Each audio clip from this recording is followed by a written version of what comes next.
ओम साई राम। मनुष्य के जीवन में क्षमा का बहुत बड़ा महत्व है।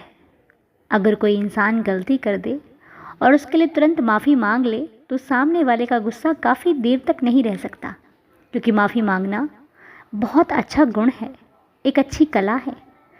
इस तरह किसी को माफ़ कर देना भी एक अच्छे व्यक्तित्व की पहचान है।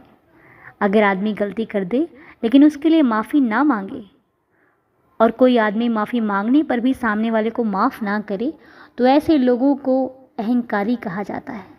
ऐसे लोग अपने ही घमंड में चूर रहते हैं। ऐसे लोगों को किसी की भावनाओं की कोई कदर नहीं होती। इसी प्रकार अगर हमसे कभी गलती हो जाती है, क्योंकि गलती तो सबसे होती है, गलती करना कोई बड़ी बात नहीं है, सबसे होती है, लेकिन गलती पर माफ़ी मांग लेना ये बहुत अच्छी आदत है। तो आइए आज इस बारे में बात करते हैं। आज का टॉपिक है कि माफ़ी कैसे मांगे। हम भगवान से कहते, कई लोगों के मुंह से सुना है कि हमसे ये गलती हो गई, हमसे वो गलती हो गई। तो आइए इस बारे में बात करते हैं कि अपने भगवान से माफ़ी कैसे मांगे और उनको कैसे मनाएं, क्योंकि सबसे ज़्यादा गलतियां हम भगवान को लेकर ही करते हैं। वो कहता है ऐसे करो तो हम करते कुछ और है। हम कई बार अपनी मनमानी के चक्कर में खुद का ही नुकसान कर लेते हैं और भगवान हमें कई संकेतों द्वारा बताते हैं कि हमें ये नहीं करना चाहिए, लेकिन फिर भी हम उन संकेतों को नज़रअंदाज करके बहुत कुछ कर जाते हैं।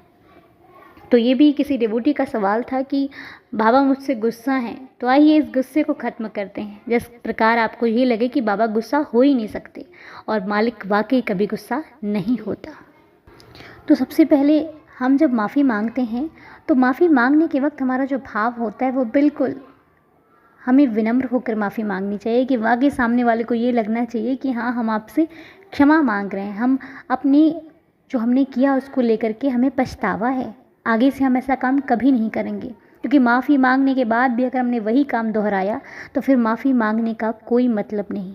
फिर माफ़ी देने वाला भी आपको एक बार देगा, दो बार देगा, बार बार नहीं दे सकता, क्योंकि हर गलती की माफ़ी है, लेकिन जो आदत बन जाए उसकी माफ़ी नहीं होती।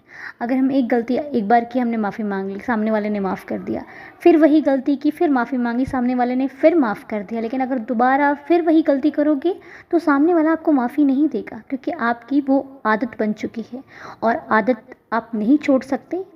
छूटनी होती तो 2 बार में छूट जाते। इसलिए सबसे पहले माफ़ी मांगते वक्त अपने आप को विनम्र करो।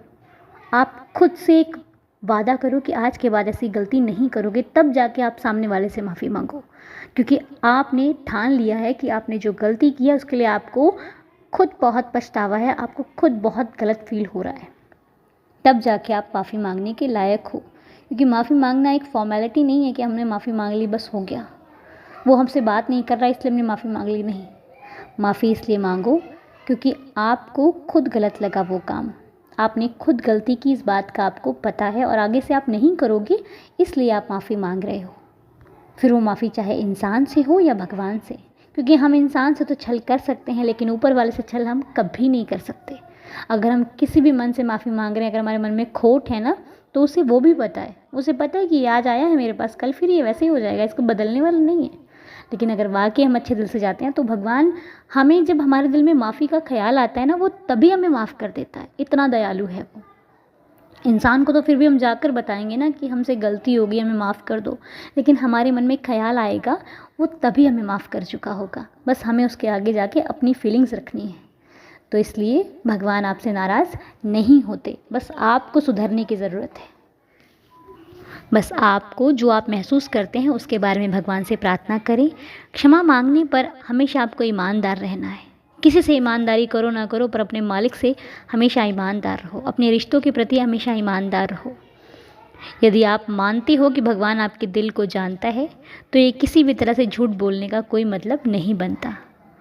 उसे अपने अपराध के बारे में बताएं कि ये बाबा देवा, हमसे ये गलती हुई थी और हम मानते हैं हमारी गलती है, हमने ये इसलिए किया था, ऐसे किया था, वैसे किया था, चलो जैसे भी किया था, अब आप हमें माफ़ी दो ताकि हम आगे से सुधरने की कोशिश करें। आगे से हम ऐसा काम कभी नहीं करेंगे, किसी का दिल कभी नहीं दुखाएंगे, किसी के प्रति कुछ गलत कभी नहीं बोलेंगे, किसी की निंदा को कभी नहीं सुनेंगे।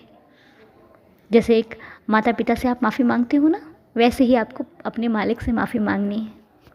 बस अगर आपको लगता है कि बाबा आपसे नाराज़ हैं तो आपको ज़्यादा कुछ करने की ज़रूरत नहीं है। अपने भगवान के सामने बैठिए और जो आपको लगता है वो कह डालिए, क्योंकि वो तो सब जानता है। बस आपको अपने मन को हल्का करने के लिए उनसे बात करनी है, वो माफ़ कर देंगे। निश्चिंत रहिए, श्रद्धा भाव रखिए, कुछ चिंता करने की ज़रूरत नहीं है। जय साईं राम।